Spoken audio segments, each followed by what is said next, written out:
নমস্কার, আপনারা দেখছেন সংকেত মিডিয়া, সোজা কথা সহজভাবে।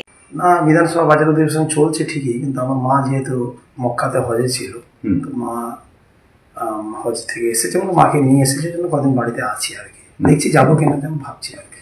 না, এটা তো আমি আগেই বলেছিলাম, আজকে আমি এটা বলছি, আমি রাজ্য মানে সংখ্যালঘু পদ আমি রাখছি না, আমরা বলছি, আমি পার্টিকে বলেও দিয়েছি, আজকে আপনাদেরও বলে দিচ্ছি।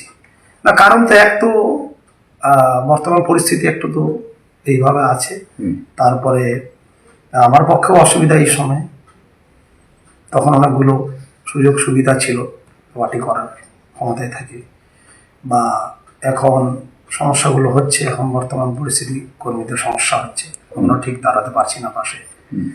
দুই, যে সেহেতু পদ নিয়ে থেকে ভালো না দাঁড়াতে পারলে বর্তমান পরিস্থিতিতে তো পদে থাকা না থাকা একই ব্যাপার, সেই জন্য আমি এটা রিজাইন করেছি বা পদ নিইনি।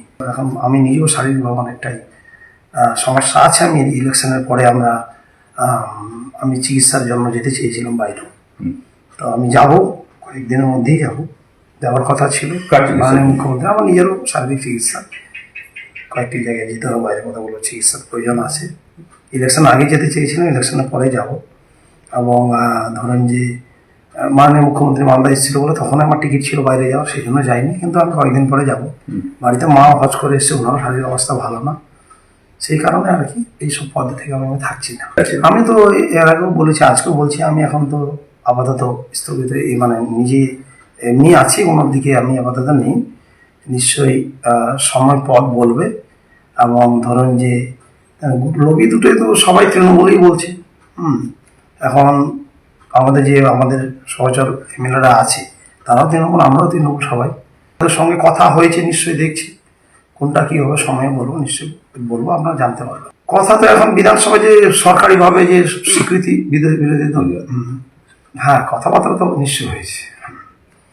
আর এর বাদ দিয়েও ধরুন যে আমাদের উন্নয়নের কাজ, আমি তো মাননীয় মুখ্যমন্ত্রী, দেখুন আপনারা জানেন, আমার পূর্ব পরিচিতি ছিল, আমাদের এই জেলার অবজারভার ছিল, ওনার অধীনে অনেকদিন পলিটিক্স করেছি, এবং উন্নয়ন উনি আমাকে ওই সময়েও, উনি যখন মন্ত্রী ছিলেন তৃণমূল সরকারে, সেই সময় উনি অনেক উন্নয়ন আমার ইজাহারের জন্য দিয়েছেন, বা উনি উন্নয়নটা ভালো বুঝেন, এবং রাজনীতিতে উনি একজন ভালো, মানে আমাদের কর্মীদের জন্য, আমাদের মাপের নেতাদের জন্য ভালো একজন লোক, ব্যক্তিত্ব আছে ওনার।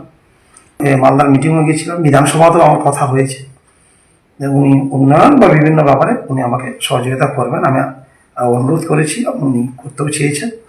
আর আগামীতে ভবিষ্যতেও বিভিন্ন ব্যাপারে ওনার সঙ্গে কথা হবে, মাননীয় মুখ্যমন্ত্রীর সঙ্গে কথা বলে সব সিদ্ধান্তগুলো হবে। Subscribe our channel. Press the bell icon.